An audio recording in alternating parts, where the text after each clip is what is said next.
I'm standing in a hallway that smells like disinfectant and death. The fluorescent lights flicker above me.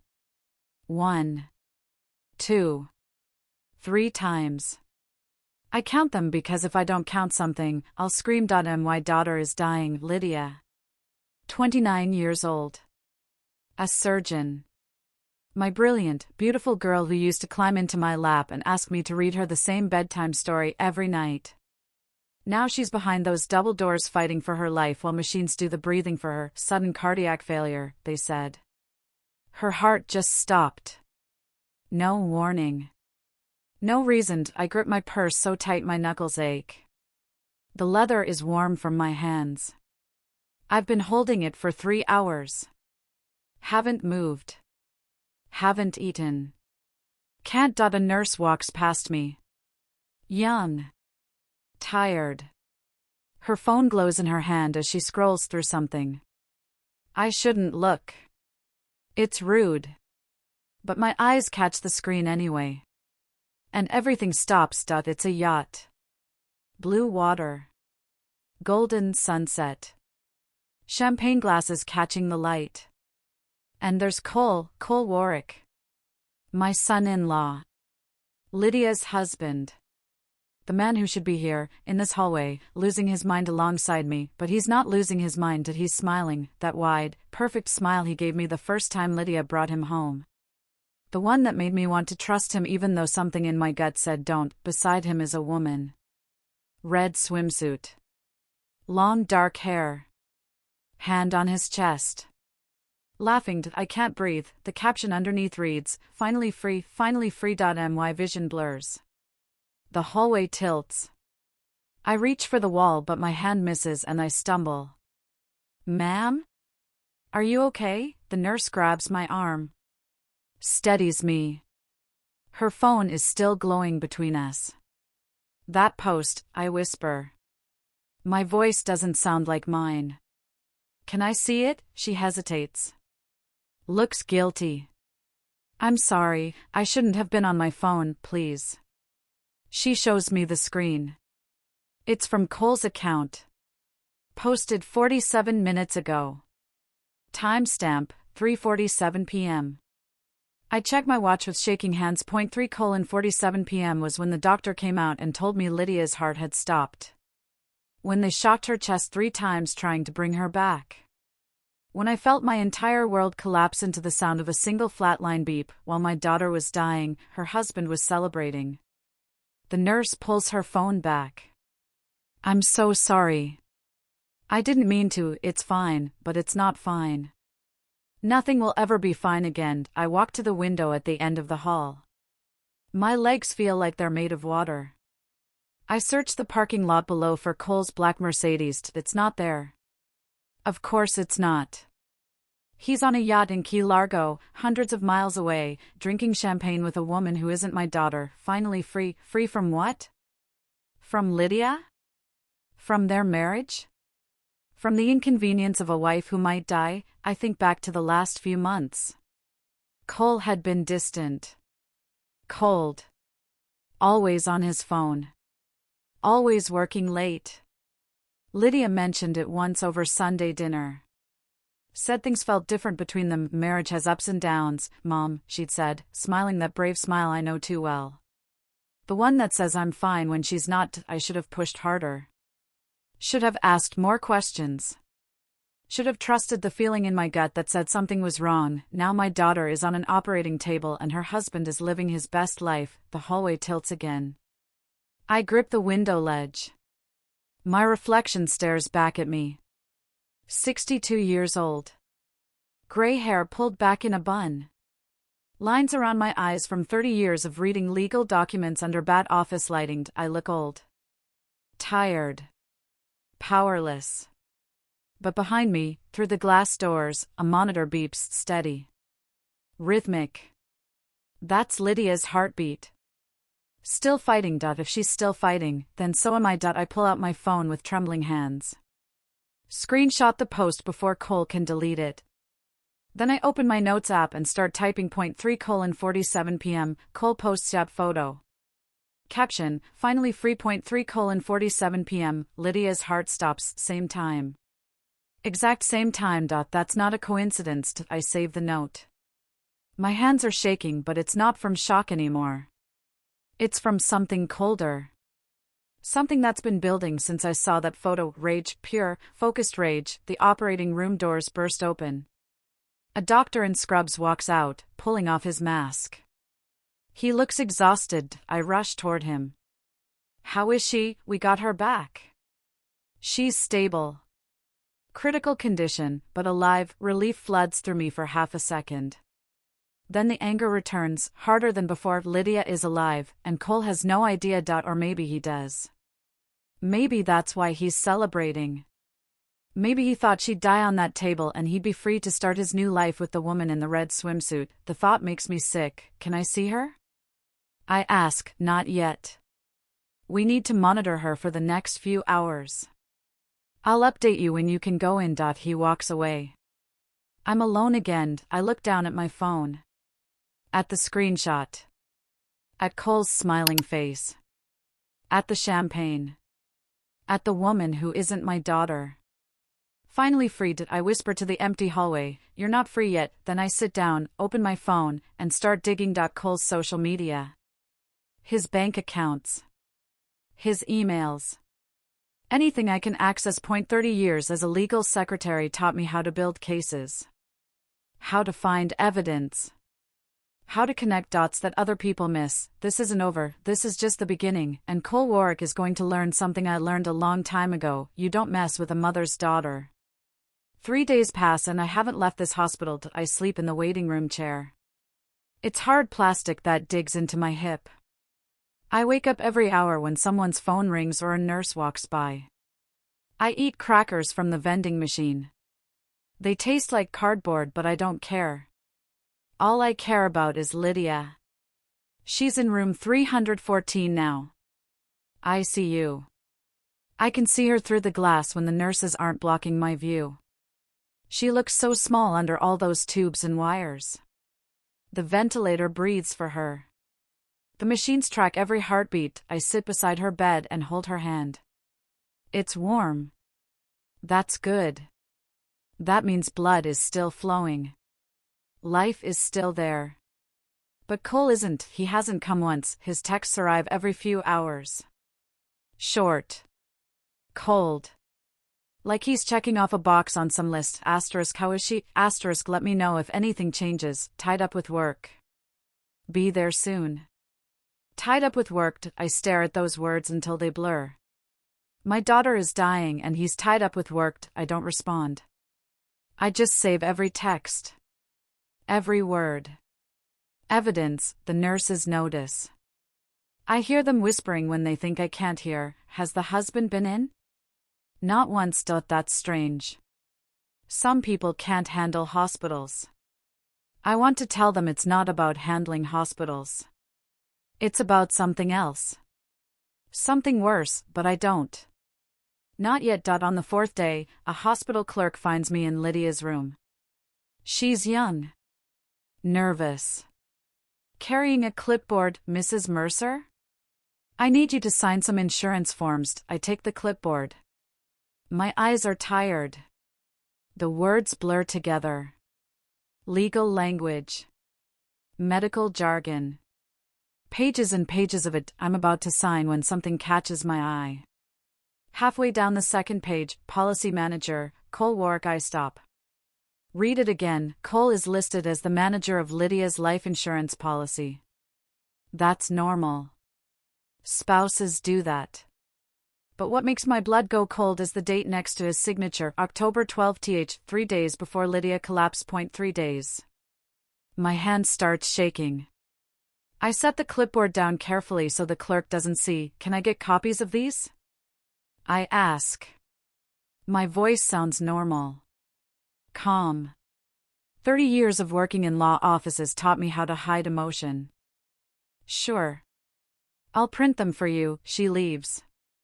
I sit there staring at that date. October 12th. Cole updated the insurance policy 3 days before Lydia's heart stopped. That's not a coincidence. That's planning. When the clerk returns with the copies, I fold them carefully and tuck them into my purse. Right next to the screenshot of the yacht photo. Evidence is building. I go back to Lydia's room. Sit beside her bed. Her chest rises and falls with the ventilator. Steady. Mechanical. I'm figuring it out, I whisper to her. I promise. A voice behind me makes me jump. Mrs. Mercer, I turn. It's a young woman in scrubs. She looks familiar, but I can't place her. I'm Dr. Keene. I work with Lydia, right? Lydia mentioned her. They did rounds together. Is something wrong? I ask. Dr. Keene glances at the door. Then steps closer. Her voice drops. I don't know if I should say this, but Cole came by the hospital a few weeks ago. My heart starts pounding. When? Maybe 3 weeks ago. He asked for copies of the foundation's account records. Lydia's charity foundation, why would he need those? He said it was for tax purposes. But that didn't make sense. Lydia handles all that herself. She's very particular about it. Did you give them to him? Dr. Keene shakes her head. No. I told him he'd need Lydia's approval. He got angry. Really angry. Then he just left. I feel something click into place. Like a puzzle piece sliding home. The insurance policy. The account records. The yacht. The woman in the red swimsuit. That's all connected. Thank you, I say quietly. Dr. Keene nods and leaves. I pull out my phone. Open my notes app. Add another line. Cole requested foundation records 3 weeks before collapse. Insurance policy updated 3 days before collapse. I stare at the screen. The pattern is forming. Money. Access. Timing. Cole didn't just abandon Lydia. He planned this. My phone buzzes. Another text from Cole. Still in Miami. Work emergency. Should be back by weekend. Give Lydia my love. I don't reply. Instead, I open his social media again. Scroll through his recent posts. Most are private now, but I find one from yesterday. A photo of a restaurant. Expensive seafood. Wine glasses. The location tag says Key Largo, not Miami. Key Largo. He lied. I screenshot it. Add it to my notes. That night, I sit in the hospital cafeteria with a cup of coffee I can't drink. It's cold now. Bitter. Around me, families talk in low voices. Some cry. Some laugh. Some just stare at nothing. I stare at my phone. At the growing list of evidence. At the proof that my son-in-law is not who I thought he was. I think about Lydia. About the little girl who used to bring me dandelions from the yard. About the teenager who studied until midnight to get perfect grades.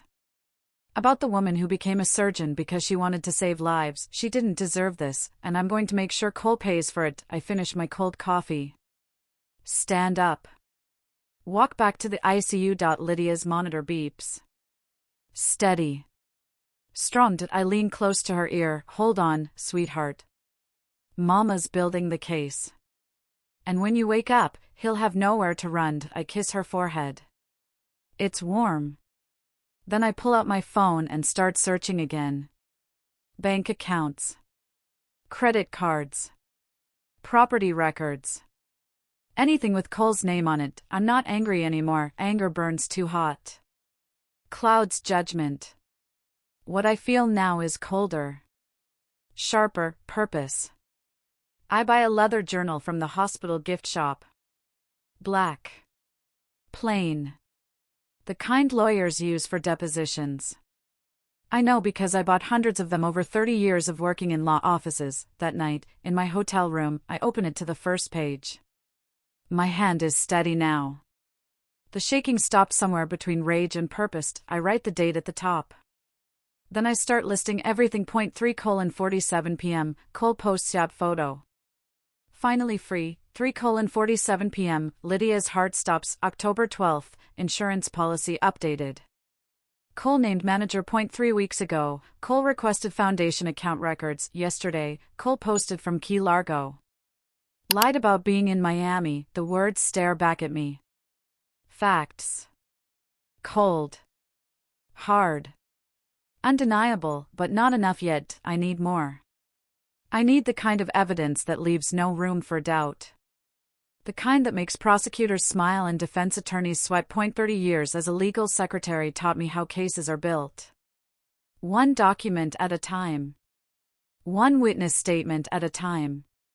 One piece of evidence stacked on top of another until the weight becomes crushing. That's what I'm going to do to Cole. The next morning, I go back to the hospital. Lydia's condition is stable. That's what they keep saying. Stable. Like she's not fighting for her life.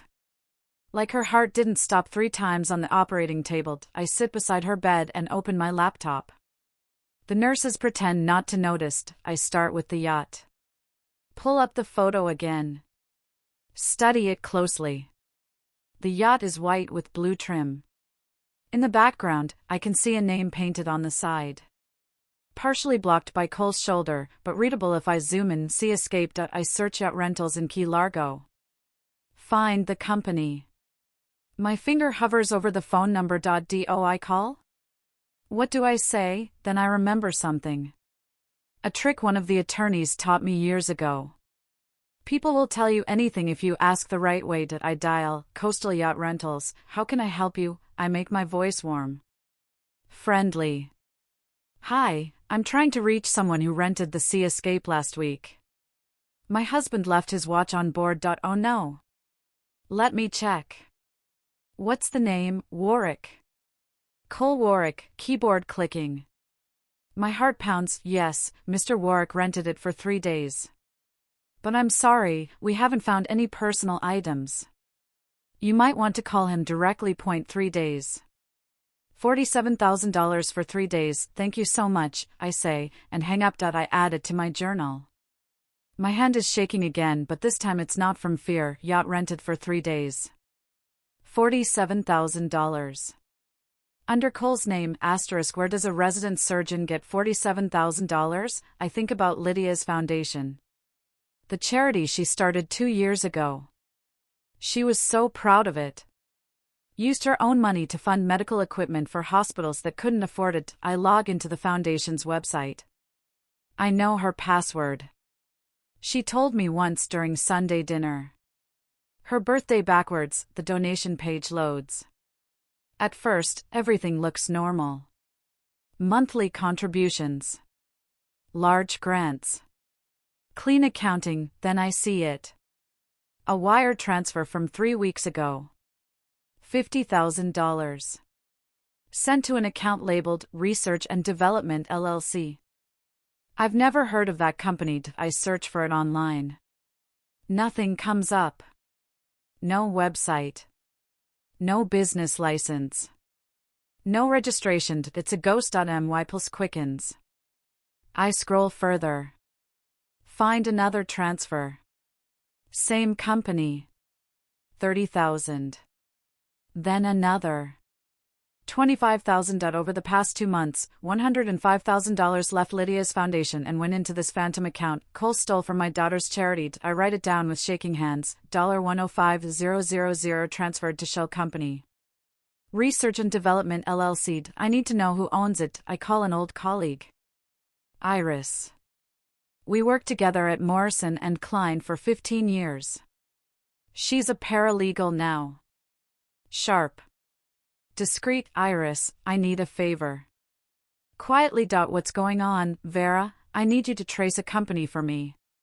Research and Development LLC. 2 hours later, she calls back. Vera, that LLC? It's registered to Cole Warwick. I close my eyes. There it is. Cole created a fake company. Funneled Lydia's charity money through it.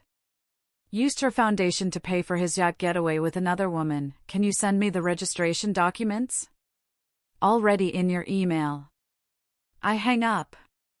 Open my laptop. Download everything. Print it, the pages come out warm from the printer.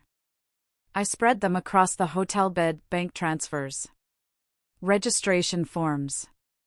Timestamps.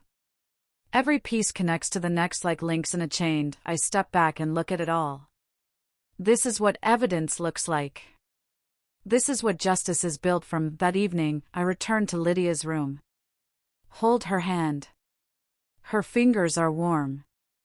Her pulse is steady under my thumb. I found it, I whisper. He stole from you. Used your charity to pay for his escape. I have the proof. The monitor beeps. Steady. Rhythmic. I lean closer. I'm not going to confront him yet. I'm going to wait. Build this case so tight he can't slip through. You taught me that, you know. Patience. Precision. I kiss her forehead. She smells like hospital soap and antiseptic. Then I go back to my hotel room and open the journal again. I'm not angry anymore. Anger is too hot. Too wild. What I feel now is colder. Methodical. This isn't about revenge. It's about proof. I write one more line at the bottom of the page. Justice isn't revenge. It's evidence. Then I close the journal and start planning my next move. The call comes on day 7. I'm sitting in Lydia's room, reading her the morning news like I used to when she was little. Sports section. She always loved baseball. My phone rings. Unknown number. Mrs. Mercer? This is Ms. Ortiz from hospital compliance. Can you come to my office? My stomach drops. Is something wrong with Lydia? No. It's about paperwork. 3rd floor. Room 302. I take the elevator. My hands won't stop shaking. Compliance officers don't call unless something's wrong. Ms. Ortiz's office smells like burnt coffee and old files. She's maybe 50. Gray hair pulled tight. The kind of face that's seen every lie people tell. She slides a document across her desk. This is the surgical consent form from the day Lydia was admitted. I pick it up. My eyes scan the page. Standard language. Risks. Procedures. Then near the bottom, I see it. A checkbox. Marked. Do not resuscitate. The room tilts. This is wrong, I say. My voice sounds far away. Lydia would never check that. Ms. Ortiz nods slowly. We thought so too. We flagged it during routine audit. I look closer at the signature. It's supposed to be Lydia's. But something's off. The L. Lydia always signs her name with a sharp flourish on the L. I've seen it 1,000 times. On birthday cards. On her medical school applications. On the deed to her house, this L is rounded. Clumsy. Wrong. This isn't her signature, I whispered. That's what we suspect. But we need verification. I think about Dr. Garrett, the handwriting analyst who worked on fraud cases at Morrison & Klein. Retired now, but still sharp. I know someone who can analyze it. I take a photo of the signature with trembling hands. Send it to Dr. Garrett with a message. Need your help. Urgent, he responds within the hour. Send me samples of the real signature. I go back to Lydia's room. Pull her medical charts, photograph her real signatures from consent forms and prescriptions. Send them all, then I wait. The hours crawl by. I sit beside Lydia's bed. Hold her hand. Watch her chest rise and fall. Someone tried to sign away her life. My phone rings at 9 a.m. the next morning. Vera, it's Garrett. What did you find? The signature on the DNR is forged. No question. The pressure points are wrong. The stroke order doesn't match. Someone tried to copy her handwriting, but they weren't careful enough. My hands go numb. Can you prove it? I can write a full report. It'll hold up in court. I need it. You'll have it by tonight. I hang up. Sit down. My legs won't hold me anymore. Cole didn't just abandon Lydia. He didn't just steal from her. He tried to make sure she died on that operating table that I added to my journal with shaking hands. DNR signature forged. Verified by handwriting expert. Cole tried to kill her, but I can't go to the police yet. Not with just this. I need a clear line from Cole to that signature. I need proof he's the one who signed it, I think for a long time. Then I remember something. An article I read 2 years ago. About an investigative journalist who exposed a pharmaceutical company for faking clinical trials. Her name was Tara Nyland. I search for her online. Find her contact information. Leave a voicemail. Ms. Nyland, my name is Vera Mercer. My daughter is in a coma because someone tried to murder her. I have evidence. I need your help. 2 hours later, she calls back, tell me everything. So I do. The yacht. The insurance. The stolen money. The forged DNR. I lay it all out, piece by piece, my voice steady even though my hands are shaking. Tara listens without interrupting. When I finish, there's a long pause. You've done impressive work, she says. But if we're going to expose this, we need ironclad proof. Video. Audio. Documents that can't be disputed. Are you ready for that kind of fight? I think about Lydia. About the little girl who used to ask me to read her one more story. About the woman who saved lives for a living. I'm ready. Good. Because once we start this, there's no going back. The truth gets ugly when you record it. I look at Lydia through the hospital room window. Her chest rising and falling. Still fighting. Truth, I say quietly, is the only medicine left. Tara laughs. It's not a happy sound. Then let's make sure the dose is strong enough to kill what needs killing. We meet the next day at a coffee shop 3 blocks from the hospital. She's younger than I expected. Maybe 40. Sharp eyes that miss nothing. She brings a laptop and a voice recorder. I bring my journal and the stack of printed evidence. We spread it across the table. First, Tara says, we confirm the money trail. Then we tie Cole directly to the DNR. Then we go public. How long will it take? Depends on how careful we are. If we rush, he'll lawyer up and bury everything. If we're patient, we can trap him. I think about Lydia's monitor. The steady beep. Still fighting. We'll be patient, I say. But we won't stop. Tara extends her hand. I don't lose cases, Mrs. Mercer. I shake it. Her grip is firm. Strong. Call me Vera. All right, Vera. Let's destroy this man. That night, I sit beside Lydia's bed. The journal is open in my lap. We're building it, sweetheart, I whisper. The case. The proof.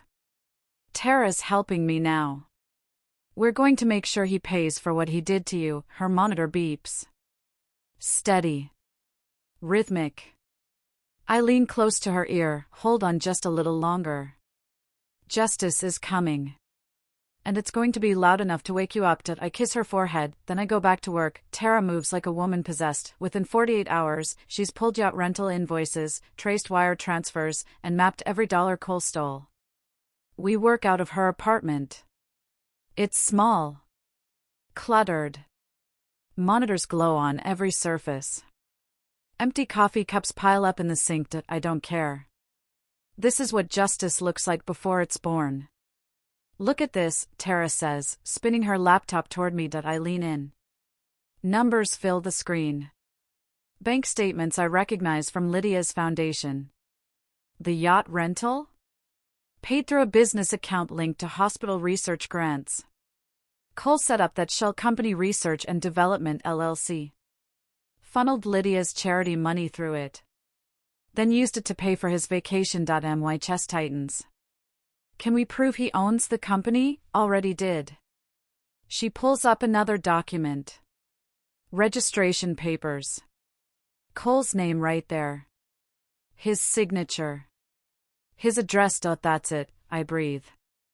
That's the connection, not yet. Tara's fingers fly across the keyboard. We need witnesses. People who saw him take the money. People will testify. So we start making calls. First is the foundation's accountant. Ben. Young guy. Nervous energy. We meet him at a diner 2 towns over. He orders coffee but doesn't drink it. Just wraps his hands around the cup like he's cold. I knew something was wrong, he says quietly. Cole kept asking for access to the accounts. Said he wanted to help Lydia with paperwork. But she never mentioned it to me. Did you give him access? I ask. My voice is steady even though my heart is pounding. Ben nods. Looks miserable. He had Lydia's signature on a permission form. I didn't think to question it. Tara leans forward. Do you still have that form? It's in the office files. I can get it.do that. Tonight if possible. And Ben? Tara's voice softens. Don't tell anyone we talked. He agrees and leaves. I watch him go. Feel something twist in my chest. Ben trusted Cole because Cole had Lydia's signature. Just like the hospital trusted the DNR because someone signed Lydia's name. How many lies are built on her forged signature? Next, we interview a nurse from the ICU. Keiko. She remembers Cole coming to the hospital weeks before Lydia's collapsed. He was looking for her medical files, Keiko tells us. We're sitting in Tara's car in the hospital parking lot. Said he needed them for insurance. But we don't give those out without patient consent. He got angry. Started yelling. Did anyone file a report? I ask. I don't know. But I remember it because it was so strange. Lydia never mentioned him needing her files. Tara writes it all down. Would you testify to that? Keiko hesitates. Then nods. If it helps Lydia, yes. One by one, we build the case. Witnesses. Documents. Timelines. Meanwhile, something changes with Lydia. Her vitals improve. Not much. But enough. The doctors start talking about moving her out of critical care. I spend every morning in her room. Sit beside the bed. Hold her hand. Tell her about the case we're building. Tara's helping me, I whisper. She's brilliant. Relentless. You'd like her. The monitor beeps. Steady. Strong. We're close, sweetheart. So close to I end the evenings. I go to Tara's apartment. We work until midnight. Sometimes later. Printing statements. Highlighting discrepancies. Organizing everything into a timeline with no gaps. One night, Tara leans back in her chair. Rubs her eyes. Can I ask you something? Go ahead, why are you doing this? You could let the police handle it. Step back. Let someone else carry this weight. I'm quiet for a moment. Think about how to explain it, because it's not about revenge anymore, I finally say. It's about Lydia's name. Her reputation. Cole didn't just try to kill her. He tried to destroy everything she built. Her foundation. Her career. Her legacy. And if I don't stop him, that's what people will remember. The surgeon whose husband stole from charity. That's not who she is. Tara nods slowly. So this is about protecting her. It's about letting the truth be louder than his lies. She smiles. Then we're doing the right thing. We go back to work. A week later, we have everything. Bank records. Witness statements. Yacht invoices. Forged signatures. Shell company documents. It's all organized into folders that could bury Cole 10 times over. Tara holds up the stack. This is it. This is the case. I look at it. Feel the weight of it. All those sleepless nights. All those hours of digging. All that cold, methodical rage turned into evidence. What happens now? I ask. Now we decide. Police first? Or do we confront him? Every instinct I have screams to confront him. To watch his face when he realizes we know everything. To see him squirm, but 30 years of working in law offices taught me better. Don't we go to the police, I say. But we do it right. Give them everything at once. Make it impossible to ignore. Tara nods. Smart. But there's one more thing we need. What? Proof he forged the DNR. Right now we have handwriting analysis. But we need something that ties him directly to signing it. A witness. Security footage. Something to, I think. How do we get that? Tara grins. It's not a nice expression. We make him confess. My heart starts pounding. You want to record him? I want to trap him. Set up a meeting. Tell him we want to discuss Lydia's medical bills. Get him comfortable. Then we ask the right questions. It's risky. But it could work. When? I ask. Soon. Before he realizes we're onto him. I nod. Let's do it. That night, Tara looks at me across the cluttered table. What will you do when you have proof? Real, undeniable proof. I think about Lydia. About justice. About truth finally being louder than lies. Let the law breathe, I say quietly. Tara smiles. Then let's make sure it breathes loud enough to be heard. The alarm cuts through the silence like a scream. I'm in the hallway. Coffee halfway to my lips. Then that sound. That terrible, urgent beeping from Lydia's room. The cup falls from my hand. Hits the floor. Coffee everywhere. I run, nurses rush past me. A doctor shouts orders. Machines whir. I try to push through, but someone grabs my arm. Mrs. Mercer, please wait outside. That's my daughter, I know. Just wait. Pleased, I stand frozen in the doorway. Watch through the glass as they swarm around Lydia's bed. My heart is hammering so hard I can't breathe. This is it. This is the moment I've been dreading for 2 weeks. The moment her body gives up. The moment I lose her forever. Then I hear something that doesn't make sense. Laughter. One of the nurses is laughing. The doctor steps back. He's smiling. Smiling. He looks at me through the glass. Nods. My knees almost give out. She's waking up, the nurse says, coming toward me with tears in her eyes. Mrs. Mercer, she's waking up. I can't speak. Can't move. Can only stand there as the words sink in. Can I give us a few minutes? We need to make sure she's stable. 20 minutes feel like 20 years. Finally, they let me in. Lydia's eyes are open. Barely. Her face is pale. Lips dry. But she's looking at me, really looking at me. Mom. Her voice is rough. Broken. The most beautiful sound I've ever heard. I rush to the bed. Grab her hand. It's warm. Squeezing back, I'm here, baby. I'm right here. I knew. I frown. Knew what, sweetheart? About Cole. Her eyes focus on mine. I knew. My heart stops. You knew about the affair? She shakes her head slightly. Winces. The money. The foundation. I knew he was stealing. I stare at her. What? Months ago. She swallows. Struggles for breath. Found transfers.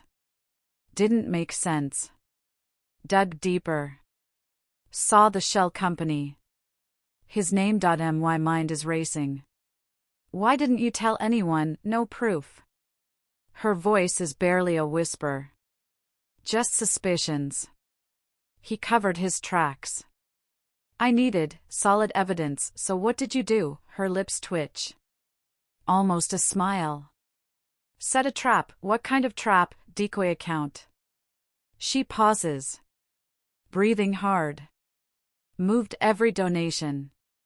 Made it look like the old one. But everything was under his credentials. Understanding crashes over me like a wave. You used his login, cloned it. Every transaction, his digital signature. His IP address. His codes.so if anything happened to you, the records would speak.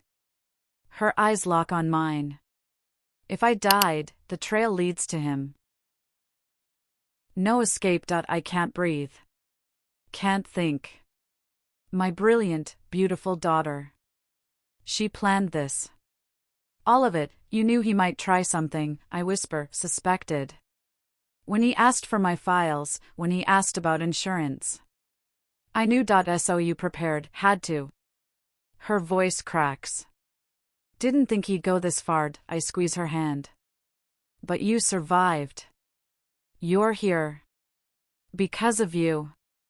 Tears slide down her cheeks. Heard you. Every day. Telling me you'd find the truth. I'm crying now too.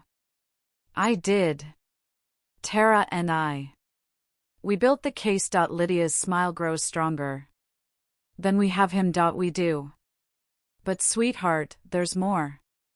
The decoy account. Can we access it? Password is your birthday. Month, day, year. No spaces. I pull out my phone with shaking hands. Type it into my notes. I'll get it to Tara. She'll add it to the evidence. Lydia nods. Then her face changes. Get serious, Mom. Be careful. Cole's dangerous. If he knows we're onto him, he doesn't. We've been quiet. Patient, good. Her eyes start to flutter. Keep it that way. Rest now. I'll be right here. Don't let him get away with this. I won't. I promise. Her eyes close. Breathing evens out. The monitor beeps steadied. I sit back. Stunned. The entire investigation I started. The journal. The witnesses. The evidence. It was all built on the foundation Lydia had already laid. My daughter outsmarted Cole from the beginning, even from the edge of death. She was 10 steps ahead. I pull out my phone. Text Tara with shaking hands that she's awake. And she set a trap. We have everything. The response comes immediately. Meet me in an hour. Bring the password. I look at Lydia. Sleeping peacefully now. The ventilator is gone. She's breathing on her own. You're brilliant, I whisper. Just like I always knew. I kiss her forehead. Then I leave to finish what she started. I end Tara's apartment. I watch her access the decoy account. The screen fills with data. My God, Tara breathes. This is perfect. Every transaction. Every authorization. All under Cole's credentials. Can we use it? Use it? Vera, this is the smoking gun. With this, we don't just have a case. We have a conviction. I feel something release in my chest. Something I've been holding tight for 2 weeks. What's next? Tara looks at me. Now we spring the trap. That night, I sit beside Lydia's bed. She's sleeping. Really sleeping. Not the coma sleep. Real rest. I hold her hand and think about everything she did. The trap she set. The evidence she planted. The justice she prepared even when she thought she might not survive to see it. My daughter is a fighter, and together, we're going to make sure Cole pays for what he did. We're ready, sweetheart, I whisper. Your trap worked. And now we're going to close it. The monitor beeps. Steady. Strong. Outside the window, dawn breaks. Light spills across the hospital floor. Justice is coming. We spend 3 days piecing together Lydia's trap, transfer authorizations. Encrypted backups. Voice memos she recorded on her phone. Every piece fits together like a puzzle she designed from the start. She's a genius, Tara says, staring at the screen. This is airtight. Every transaction stamped with Cole's credentials. No lawyer can argue his way out of this. I watch the numbers scroll past. Each one represents money stolen. Each one represents a nail in Cole's coffin. Now what? I ask. Now we bring him in. Tara makes the call. Puts it on speaker. Cole answers on the 3rd ring. Hello, Mr. Warwick, this is Tara Nyland. I'm a family advocate working with Vera Mercer. We need to meet to discuss Lydia's medical expenses and insurance claims. Silence. Then, can't this be done over the phone? Unfortunately, no. There are documents that require your signature. Another pause. Longer. Fine. When? Tomorrow. 2 p.m. Hospital conference room B. I'll be there. He hangs up. Tara looks at me. He's coming. Because he thinks he's still in control, I say quietly. Exactly. The next day, I arrive at the hospital early. My hands are shaking, but my mind is clear. 30 years of working in law offices taught me how to prepare for confrontations. Tara is already there. Setting up. A recorder sits in the center of the conference table. Small. Almost invisible. Beside it, a thick folder. Security guards wait outside. We briefed them an hour ago. At exactly 2 p.m., the door opens. Cole walks in. He's wearing a tailored suit. Designer sunglasses. The expression on his face is supposed to look sad. Grieving husband. Concerned father, but I see through it now. See the calculation behind his eyes. He sits down across from us. Takes off his sunglasses. So what needs to be signed? I don't say anything. Just slide the folder across the table. Cole opens it. His face changes instantly. Inside are printouts. Bank transfers. Shell company registrations. Yacht invoices.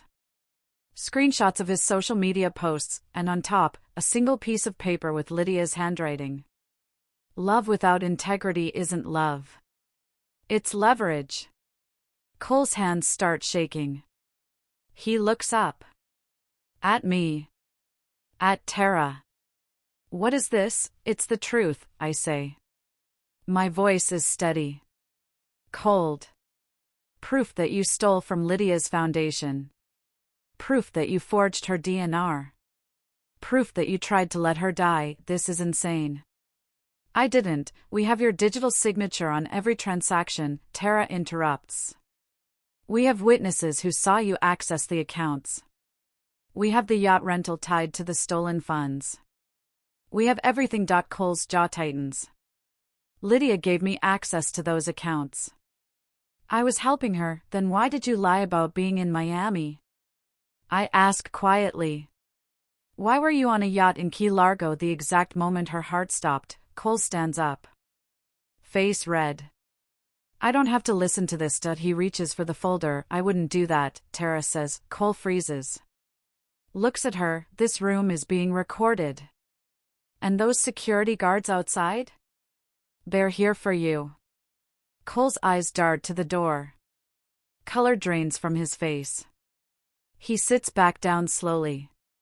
You have two choices, I say. My voice doesn't shake. 30 years of watching lawyers work taught me this. You can walk out and wait for the police to arrest you. Or you can tell us why you did it. Right now. And maybe the judge will go easier on you. Cole stares at me. Then at the folder. Then at the recorder on the table. His hands clench into fists. She was supposed to die, he says quietly. The room goes silent. My heart hammers, but I don't move. Don't react. What did you say? Tara leans forward. Cole looks up.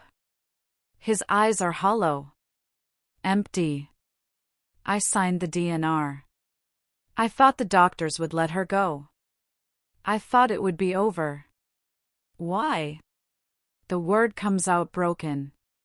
Why would you do that? Because I needed the money. His voice is flat now.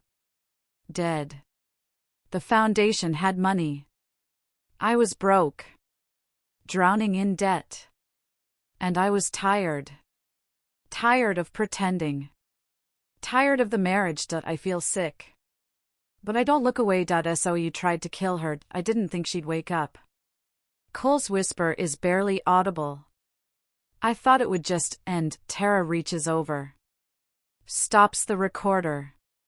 Looks at me. We have enough. I nod. Stand up. Cole lunges for the folder. Cole lunges for the folder, but the door bursts open before he reaches it. Two security guards step in. Grab his arms. Pull him back, let go of me. Cole shouts. Struggles, they don't let go. I pick up the folder. Hold it against my chest. My hands are shaking, but I don't let him see. This is assault, Cole spits. You can't do this. We just did, Tara says calmly. She holds up her phone. And we have your confession recorded. Every word. Cole's face goes white. The guards escort him out. His shouts echo down the hallway until a door closes and there's only silence. I sit down. My legs won't hold me anymore. It's over, Tara says softly. It's just beginning, I whisper. The next 3 months blur together. FBI Financial Crimes Unit takes over the investigation. They trace every dollar Cole stole. Find offshore accounts we didn't know existed. Discover he'd been planning this for years. His surgical practice collapses. Patients pull out. The hospital suspends him. Then fires him. The medical board revokes his license. His lawyer tries to negotiate. Tries to claim mental distress. Temporary insanity. Anything to reduce the charges, but Lydia's trap is too perfect. The evidence too overwhelming. Tara publishes her article in the Tribune. Front page. Surgeon outsmarts husband's fraud while in coma. It goes viral. National news picks it up. Cable networks. Social media. Suddenly everyone knows Cole's face. Knows what he did. My phone rings constantly. Reporters wanting quotes. Talk shows wanting interviews. I decline them all. This isn't about fame. It's about justice. Meanwhile, Lydia recovers. Slowly. Physical therapy. Speech therapy. Relearning how to walk without getting dizzy. She's stronger every day. Her foundation is reinstated. Donations pour in. People who read the story. People who want to help. The money Cole stole gets traced. Recovered. Returned. Every stolen cent comes back. The trial starts in January. Department 12. Riverside County Superior Court. The same courtroom where I used to file documents 30 years ago. Now I sit in the gallery. Front row. Every single day. Cole sits at the defense table. Expensive suit. But his face is different now. Hollow. Scared. The prosecutor is a woman named Catherine Hayes. Sharp. Relentless, she lays out the case piece by piece. Bank records.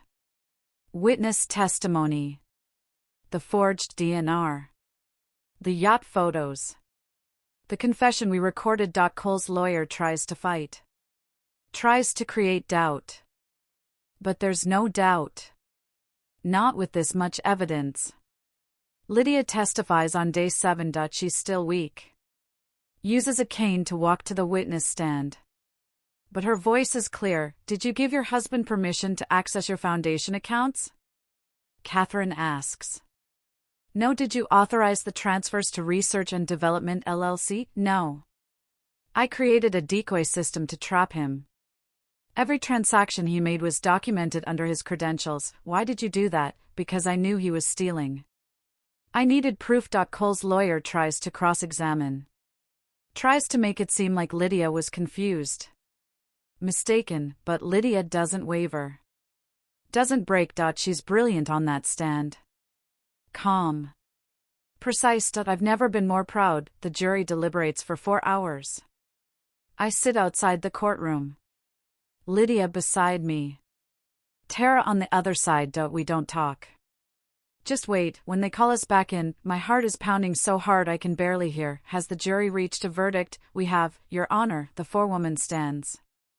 Reads from a paper. On the count of attempted murder, we find the defendant guilty. My chest tightens. On the count of insurance fraud, we find the defendant guilty. Lydia squeezes my hand. On the count of embezzlement, we find the defendant guilty. Guilty. Guilty.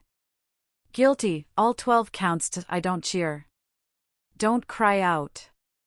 Just exhale, long and slow, like I've been holding my breath for 3 months and can finally let it go. Cole's head drops.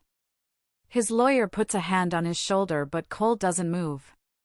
Sentencing is set for February 12th, the judge says. The defendant will remain in custody until that time. The guards lead Cole away. He looks at me once as he passes. Our eyes meet. I don't say anything.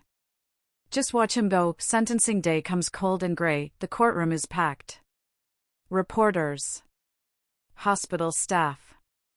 People who read the story and came to see justice happen. Cole stands before the judge. Orange jumpsuit.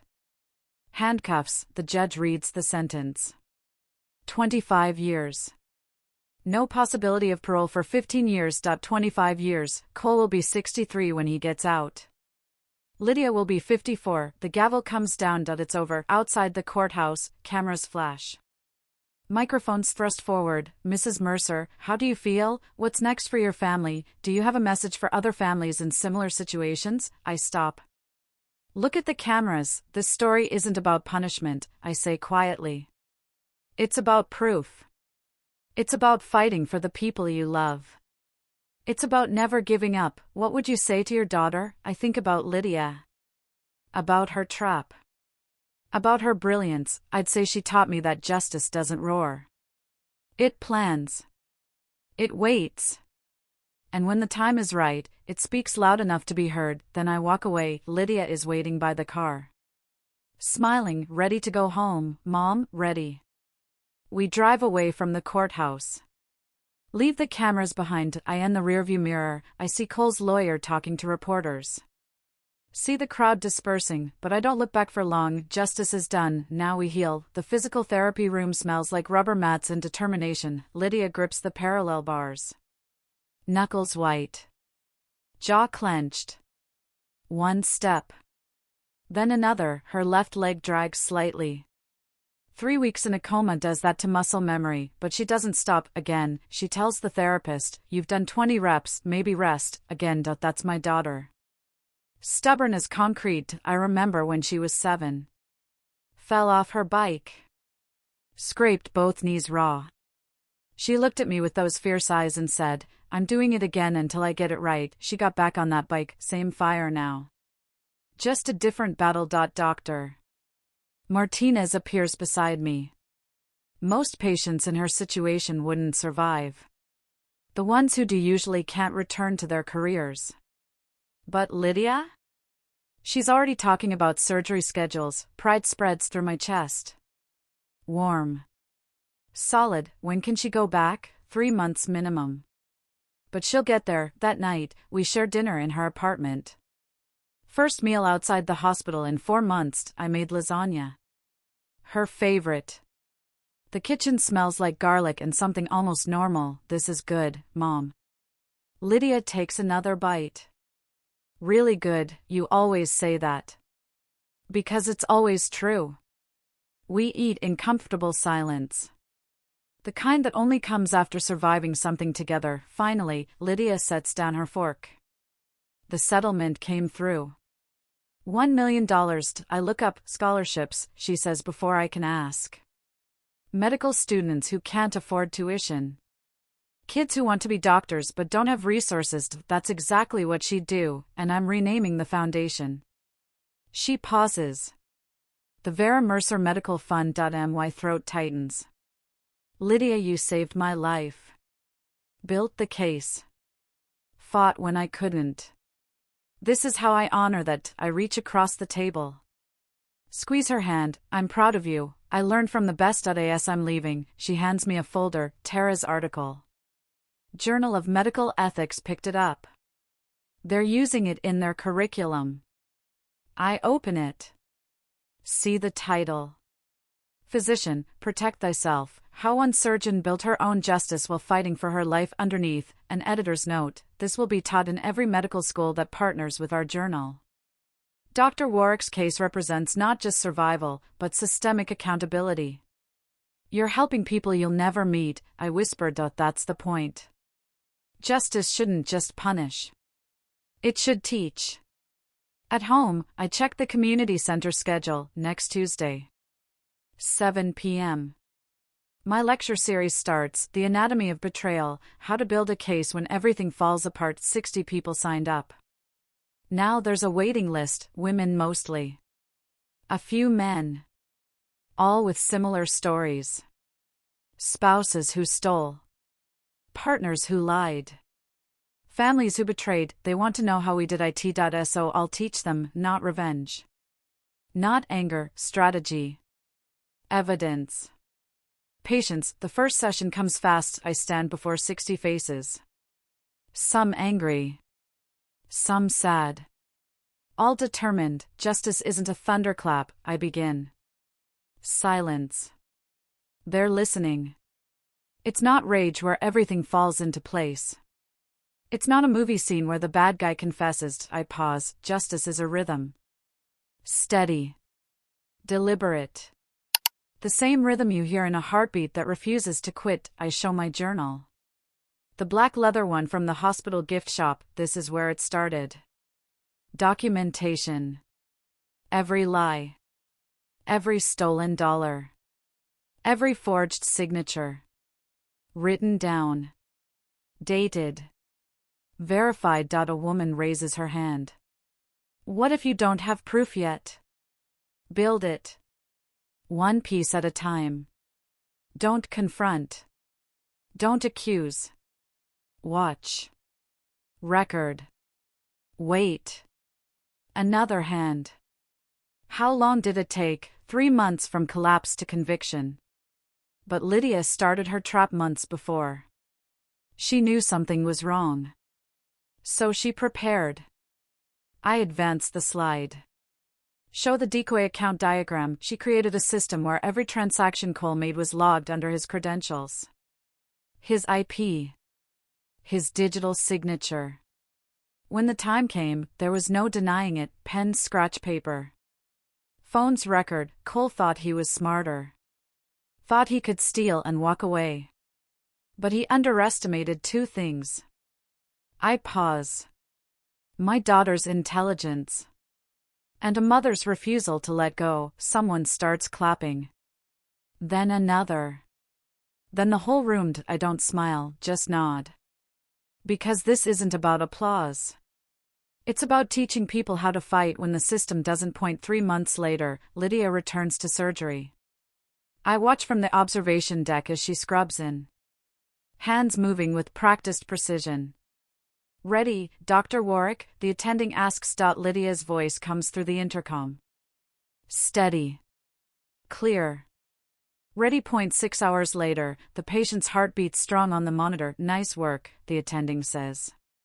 Felt good to be back. That evening over wine, I ask how it felt, like coming home. But different, Lydia says. I used to operate for the challenge. The win. Now I operate because I know what it's like to be the patient. To trust someone with your life. That makes you better. Maybe. Or maybe it just makes me more careful. At home, I open the journal one last time. Flip through pages of documentation. Sleepless nights turned into evidence. On the last page, I write, February 28th, Lydia returned to surgery today. Patient survived. So did we. Justice doesn't roar. It breathes steady. Like a heart that refuses to quit. I close the journal.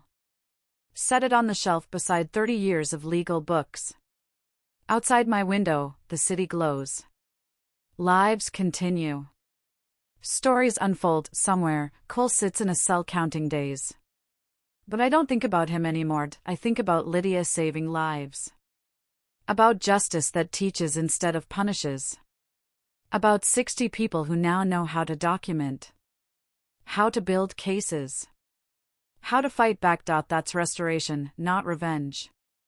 Not rage, just the steady rhythm of hearts that refuse to quit beating. 1 year later, I sit at a cafe window overlooking the marina. Salt air drifts through the open door. Seagulls cry overhead. Across from me, Lydia stirs her coffee. She looks different now.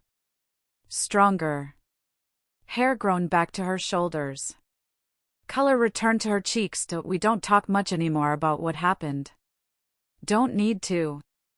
The past year taught us something important. Healing isn't about forgetting. It's about choosing what gets to live in your head rent-free. Cole doesn't. Through the window, I can see the impound lot.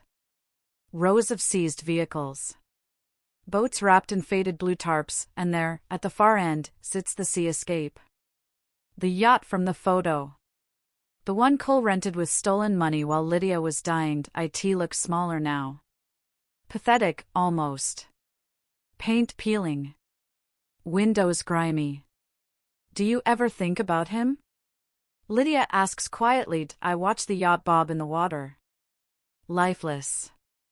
Forgotten. Not anymore, I say. Justice took care of that, and it's true. Cole is 13 months into a 25-year sentence. I don't check on him. Don't read letters his lawyer sends asking for appeals. He made his choices. Now he lives with them. Lydia takes a sip of coffee. Tara called yesterday. Yeah, her article won some journalism award. She wants us at the ceremony. Will you go? Lydia thinks for a moment. Maybe. If you come with me, deal. We sit in comfortable silence. The kind that doesn't need filling. A young couple walks past our table. Laughing. Holding hands. The woman has a ring on her finger. Engagement, probably. Lydia watches them. I wonder what she's thinking. If she's sad about marriage. About trust. About what Cole destroyed, but then she smiles. I have a date next week. I look up. Surprised. His name is Marcus. ER doctor. Met him during a consult and he makes me laugh. Actually laugh. Not the polite kind. The kind that hurts your stomach. Relief floods through me. I'm happy for you, sweetheart. I'm happy for me too. She pauses. Took a while to get here.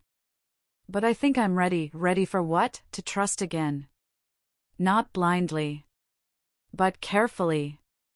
With my eyes opened, I reach across the table.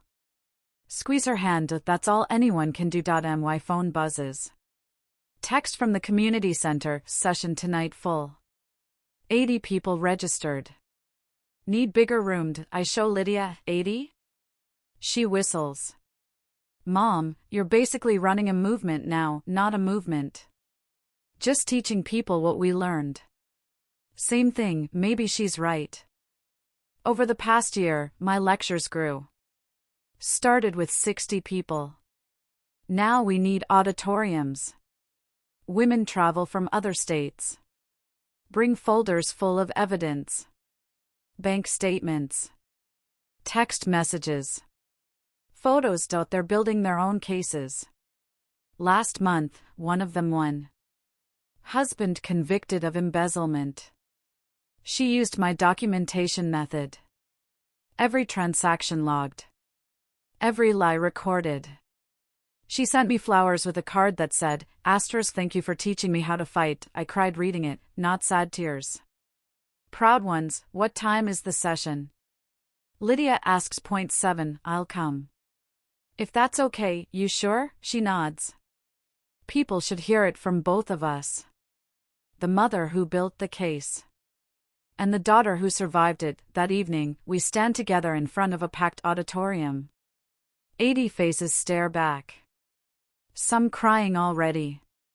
Some angry. All desperate for answers. My name is Vera, I begin. And this is my daughter, Lydia. Applause erupts. We wait for it to die down. 1 year ago, Lydia says, her voice steady, my husband tried to kill me. Stole from my charity. Forged medical documents. Left me to die while he celebrated. The room goes silent, but he didn't win. Want to know why? Heads nod. Because my mother refused to let him. And because I prepared for the fight before I even knew it was coming. I take over. Here's what we want you to understand. Justice isn't luck. It's not karma. It's not hoping bad people get what they deserve. I pause. Let that sink in. Justice is strategy. Documentation. Patience. It's building a case so airtight that lies can't breathe. Lydia holds up her phone. I recorded everything. Created decoy accounts. Logged his access. Set traps he didn't see, and I investigated, I add.